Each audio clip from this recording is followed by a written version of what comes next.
नमस्कार दोस्तों, स्वागत है आपका हिंदी स्टूडियो यूट्यूब चैनल पर। इससे पहले की क्लास में हमने अनुप्रास अलंकार देखा। आज हम यमक और श्लेष अलंकार पढ़ेंगे। यमक अलंकार में हमें देखेंगे कि जब कोई शब्द या पद दो या दो से अधिक बार आए तथा हर बार उस शब्द का अर्थ अलग हो, मतलब शब्द वही है और दो या दो से अधिक बार आ रहा है पर उसका अर्थ अलग अलग होता है, तो यमक अलंकार होता है। कभी कभी पूरा शब्द दोबारा आ जाता है और कभी कभी किसी शब्द के अंश के रूप में वह दोबारा आता है, तब भी यमक अलंकार होता है। इसी कारण यमक अलंकार के दो भेद माने जा सकते हैं, अभंग पद यमक और सभंग पद यमक। यहाँ पर पद या शब्द की सार्थक व निरर्थक आवृत्ति हो सकती है। पद एवं शब्द की सार्थक एवं निरर्थक आवृत्ति होती है। अब इसके उदाहरण के तौर पर देखें तो तीन बेर खाती ते वे तीन बेर खाती है। इसमें तीन बेर में एक बेर का अर्थ है बार, मतलब तीन बार खाती थी, और वे तीन बेर खाती है। बेर एक फल होता है जो रेगिस्तानी फल होता है, उसके हिसाब से कि वो तीन बेर खाती हैं और वो तीन बेर नाम का फल, मतलब तीन बार खाती है और तीन बेर खाती है। फिर आप देखेंगे सजना है मुझे सजना के लिए, तो यहाँ पर सजना, एक सजना का अर्थ है श्रृंगार करना और दूसरे सजना का अर्थ है प्रियतम के लिए। फिर आप यहाँ देखेंगे यों पर्दे की इज्जत परदेसी के हाथ बिखानी थी, तो यहाँ पर एक बार तो पर्दा ये है, दूसरी बार आप परदेसी के भाग के रूप में पर्दे का प्रयोग हो रहा है।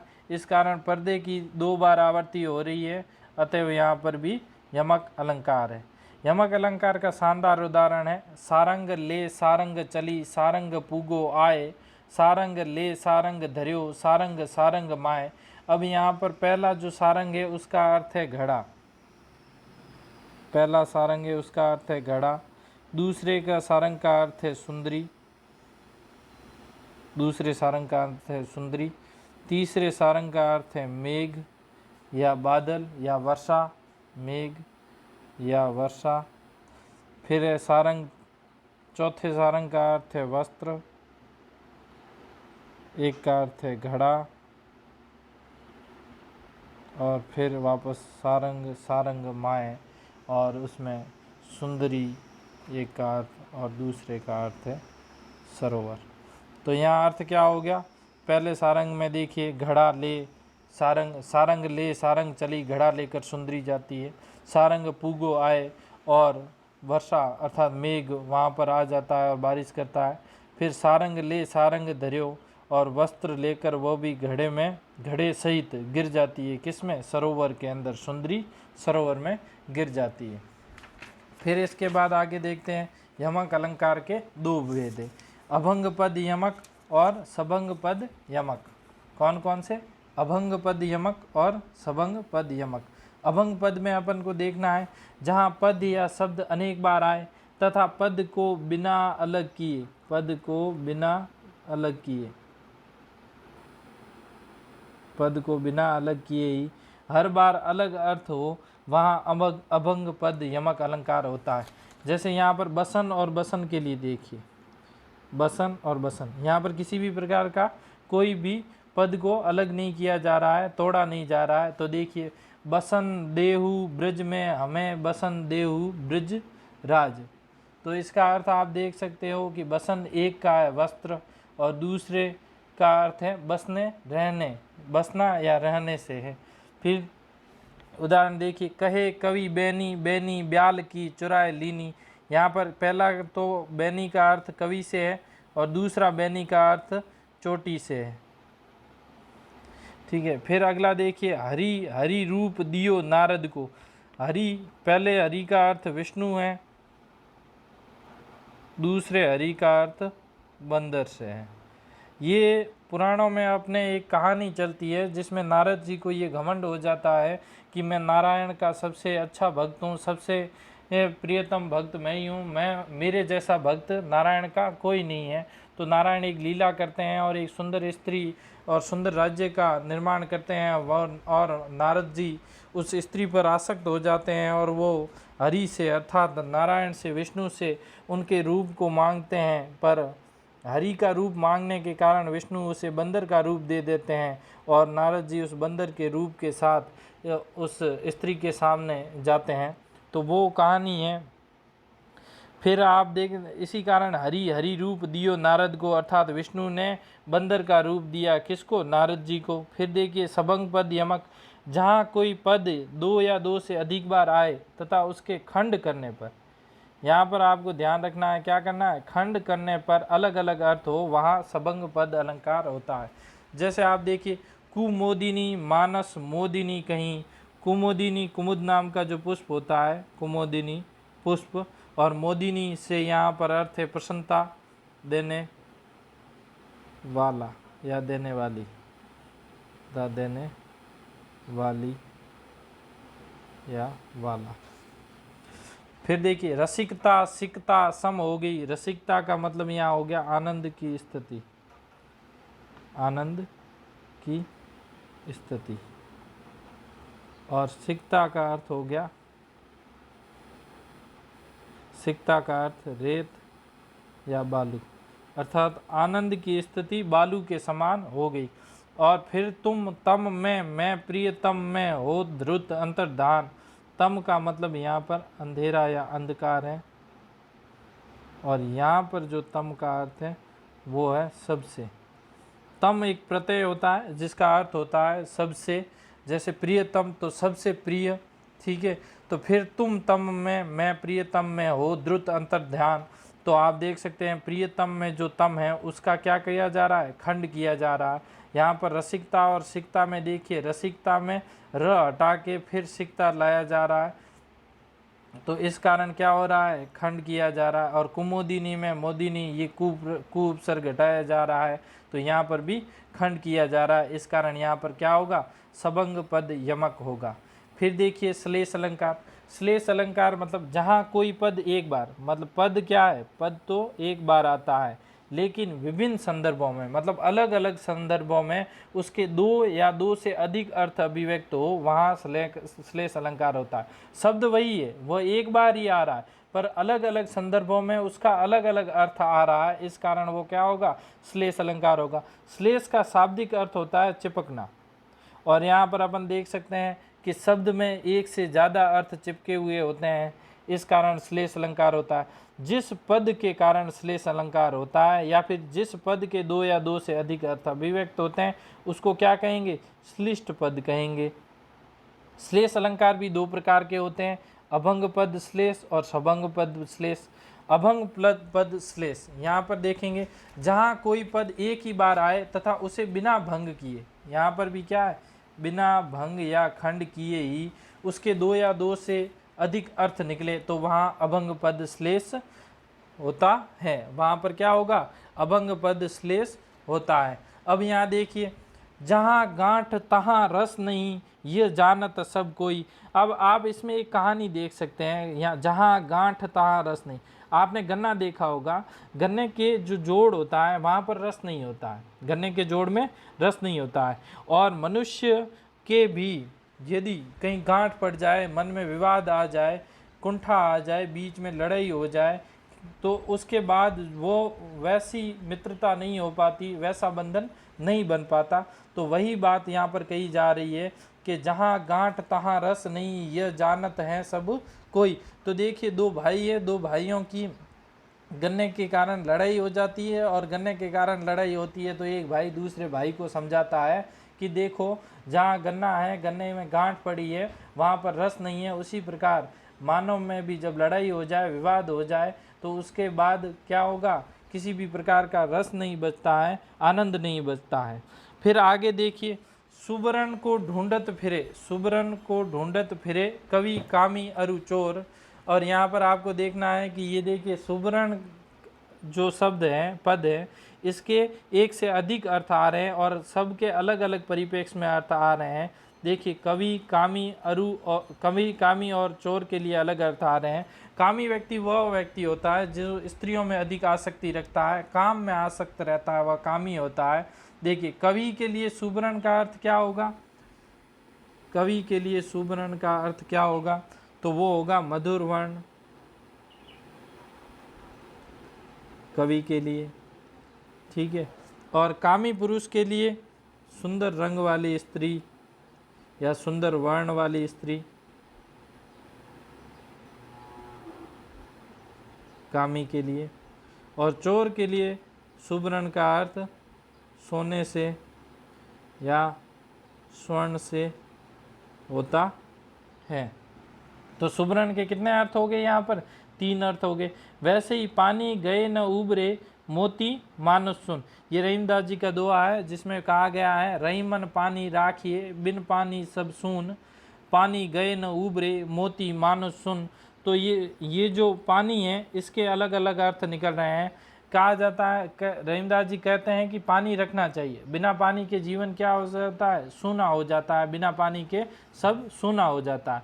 फिर पानी का अलग अलग परिप्रेक्ष्य में अर्थ बताते हुए कहते हैं कि पानी शब्द एक बार आया है परंतु इसके अर्थ कितने हैं, 3 है। अब पानी के अर्थ मोती, मनुष्य और चून, आटा के परिप्रेक्ष्य में 3 अर्थ हैं। मोती के लिए पानी का अर्थ है कांति या चमक से है, मनुष्य के लिए इज्जत या प्रतिष्ठा से है, और चून आटे के लिए पानी का अर्थ जल से है। तो पानी के कितने अर्थ हो गए, 3 अर्थ हो गए कि भाई मोती बिना पानी के अर्थात बिना चमक के मोती में वो बात नहीं रहेगी, अच्छा नहीं लगेगा मोती। उसी प्रकार मनुष्य भी बिना इज्जत के अच्छा नहीं लगता है, और आटे में या फिर जल, चून में भी जल की आवश्यकता होती है, वो भी बिना पानी के अच्छा नहीं लगेगा या फिर काम नहीं आएगा। फिर देखिए जा तन की झाई परे श्याम हरित द्युति होए, ये बिहारी का एक दुआ है जो उन्होंने अपनी बिहारी सतसई में मंगलाचरण में लिखा है, जिसमें उन्होंने राधा की स्तुति की है। मेरी भवबाधा हरो राधा नागरी सोई, जा तन की झाई परे श्याम हरित द्युति होई। इसमें जो राधा नागरी अर्थात चतुर हैं वह सब जानती है और वह मेरी भव बाधाओं को अर्थात सांसारिक बाधाओं का हरण करे। अब राधा के बारे में बताया गया है कि जिसके शरीर की तन मतलब शरीर की झाई परे श्याम यहाँ पर कृष्ण और हरित द्युति प्रसन्नता से लिया गया। अब इसके अलग अलग अर्थ हैं, जैसे झाई का, श्याम का और हरित द्युति का। झाई का अर्थ पहले राधा की परछाई पड़ने पर, राधा की परछाई पड़ने पर कृष्ण प्रसन्न चित्त हो जाते हैं, प्रसन्न मन वाले हो जाते हैं। राधा के गोरे वर्ण अर्थात परछाई झलक गोरे वर्ण से कृष्ण का जो सांवला रंग है वो कैसा हो जाता है, हरा हो जाता है। राधा की झलक से अज्ञान ज्ञान में परिवर्तित हो जाता है। राधा की झलक से अमंगल मंगल में परिवर्तित हो जाता है। श्याम काले रंग को अपन अमंगल के रूप में भी देख सकते हैं।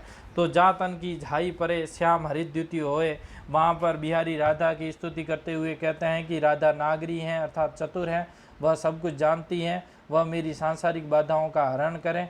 जिसके शरीर की झाई पड़ते ही अर्थात परछाई पड़ते ही श्याम कृष्ण प्रसन्न चित्त वाले हो जाते हैं। जिसके शरीर के गोरे वर्ण की झलक पड़ते ही सांवला रंग हरा हो जाता है, और झलक पड़ते ही अज्ञान ज्ञान में परिवर्तित हो जाता है। फिर आगे देखिए, जो रहीम गति दीप की कुल कपूत की सोए, बारे उजियारो करे बड़े अंधेरो होए। इसमें आप देखिए यहाँ पर रहीमदास जी एक तो दीपक के परिप्रेक्ष्य में और एक कपूत के परिप्रेक्ष्य में, दोनों परिप्रेक्ष्य में बात कर रहे हैं तो अलग अर्थ अलग हो जाएगा किसका, 12 का। तो आप देखिए दीपक जलाने पर, ठीक है, उजियारो प्रकाश, ठीक है, दीपक की परिप्रेक्ष्य में तो है दीपक को जलाने पर उजियारो अर्थात प्रकाश हो जाता है, और बढ़े मतलब बुझाने पर अंधेरा हो जाता है। और कपूत के परिप्रेक्ष्य में 12 अर्थात जन्म लेने पर उजियारो मतलब प्रसन्नता आती है, और बढ़े मतलब बड़ा होने पर अंधेरो होए अर्थात कलंक रूपी अंधेरा लग जाता है। फिर देखिए सबंगबद्ध श्लेष अलंकार, यहाँ पर क्या है, जहाँ कोई पद एक बार आए तथा उसके अलग अलग तरह से खंड करने पर, किस तरह से, अलग अलग तरह से खंड करने पर, अलग अलग तरह से खंड करने पर दो या दो से अधिक अर्थ व्यक्त हो, वहाँ सबंग पद श्लेष अलंकार होता है, अर्थात खंड करने पड़ेंगे यहाँ पर भी। अब देखिए यहाँ पर अजरा अमरता अयोध्या नगरी किसे प्रिय नहीं लगती, यहाँ पर अजरा अमरता में देखिए अजरा धन अमरता, ठीक है, अजरा का मतलब जरा मतलब वृद्धावस्था, अजरा मतलब यौवन, तो यौवन व अमरता देने वाली अयोध्या नगरी किसे प्रिय नहीं लगेगी। फिर आप इसका एक और तोड़ सकते हैं, खंड कर सकते हैं, अज राम और रता अर्थात युद्ध, अज राजा थे अयोध्या के, राम भी राजा थे अयोध्या के, तो अज व राम से युक्त अयोध्या नगरी किसे प्रिय नहीं लगेगी। फिर आगे देखिए चिरजीवो जोरी जुरे क्यों न स्नेह गंभीर, को घटी ये वृष भानुजा वे हलदर के वीर। यहाँ पर कहा गया है कि ये जोड़ी तो चिरजीवी है, इनमें क्यों नहीं गंभीर प्रेम होगा, को घटी इनका प्रेम कैसे घट सकता है, अर्थात नहीं कम हो सकता है। और यहाँ पर आपके वृष भानुजा व हलदर के वीर में सभंग पद श्लेष अलंकार है। पहले वृष भानुजा में वृष भानु की पुत्री, वृष भानु धनजा, वृष भानु की पुत्री कौन है, राधा है। और दूसरे वृष भानुजा में वृषभ धन अनुजा, वृषभ धन अनुजा गाय से मतलब है। और हलधर के वीर में, हलधर के वीर में बलराम के भाई कृष्ण की बात की गई है। हलधर कौन थे, बलराम थे, और उनके भाई कौन है, कृष्ण। और हलधर के वीर में बैल की बात की गई। तो वृष भानुजा में आप देख सकते हो वृष भानु धनजा, तो वृष भानु की पुत्री कौन थी, राधा, तो राधा के बारे में कहा गया है। वृषभ धन अनुजा, वृषभ की बहन, अनुजा का मतलब बहन कौन है, तो गाय, तो गाय के बारे में बताया गया है। अब अगला उदाहरण है कोटि शक्र सम बिनवहु ते ही संतत सुरानिक हित जेही। इसमें आप देख सकते हैं कि तुलसीदास जी अपने बाल कांड में दुष्टों की वंदना करते हुए या उनसे विनती करते हैं कि दुष्टों को करोड़ों शक्र, शक्र मतलब होता है इंद्र, इंद्र के समान मानकर उनसे विनती करता हूँ कि वो मेरी रचना में बाधा न डाले। अब यहाँ पर सुरानिक का अर्थ देखिए, सुरानिक को दो भागों में तोड़ा जा सकता है, सुर धन अनिक अर्थात देवताओं की सेना। तो यहाँ पर क्या होगा, संतत सुरानिक हित जयी अर्थात इंद्र लगातार देवताओं की सेना का हित करते रहते हैं। उसी प्रकार दूसरा अर्थ हो जाएगा सुरा धन नीक, ये दुष्टों के लिए, ये पहला इंद्र के लिए, दूसरा दुष्टों के लिए या राक्षसों के लिए।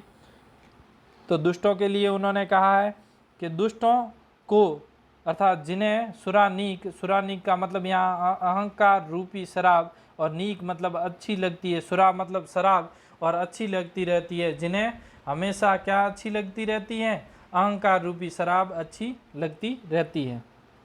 फिर अजो तर्योना ही रयो श्रुति सेवत एक रंग, नाक बास बेसरी लयो बसी मुक्तन के संग।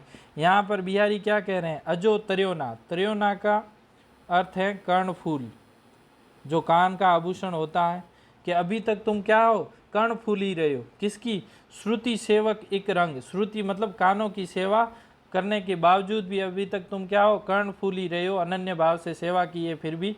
फिर नाक बास बेसरी लयो बसी मुक्तन के संग, बसी मुकुतन के संग यहाँ पर मोती से है, और मोतियों का संग लेते ही तुम क्या हो गए हो, नाक बास अर्थात नाक का स्थान ले लिया हो, नाक के आभूषण बन गए हो। बेसरी क्या होता है, नाक का आभूषण।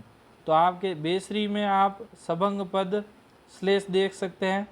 पहला बेसरी है नाक का आभूषण, और दूसरे में आप देखेंगे ये क्या कहा, अजो तर्यो ना, यहाँ पर भी सबंग पद है, तर्यो ना, मतलब यहाँ कहा गया है कि तू अभी तक तरा नहीं है, मतलब सांसारिक विषय वासनाओं से मुक्ति प्राप्त नहीं की है। आगे है श्रुति सेवत एक रंग, अर्थात यहाँ कहा गया है कि अनन्य भावों से, श्रुति मतलब वेदों शास्त्रों की बात की गई है, अनन्य भाव से वेदों या शास्त्रों की सेवा की है, फिर भी तुम अभी तक सांसारिक विषय वासनाओं से मुक्ति प्राप्त नहीं कर पाए हो। फिर कहा गया है बसी मुक्तन के संग, अर्थात मुक्त आत्माओं संतों के साथ रहकर बेसरी, बेसरी बेधन सरी, बिना आश्रय के, बिना आश्रय के। तो क्या कहा गया है, मुक्त आत्माओं का साथ रहकर या फिर संतों के संग रहकर तुमने बिना वेदों एवं शास्त्रों के, बिना आश्रय के भी, बिना आश्रय के भी मनुष्य ने क्या कर लिया, नाक अर्थात स्वर्ग में स्थान प्राप्त कर लिया है। तो यहाँ पर आप देख सकते हैं तर्यो ना में तर्यो धन ना, तर्यो और ना को अलग करते हैं, अर्थात सबंग पद श्लेष होगा यहाँ पर। बेसरी में बे और सरी को अलग करेंगे, बे धन सरी, तो यहाँ पर भी क्या होगा, सबंग पद श्लेष होगा। इससे आगे का अपन अगली क्लास में देखेंगे। प्लीज़ लाइक, शेयर और सब्सक्राइब।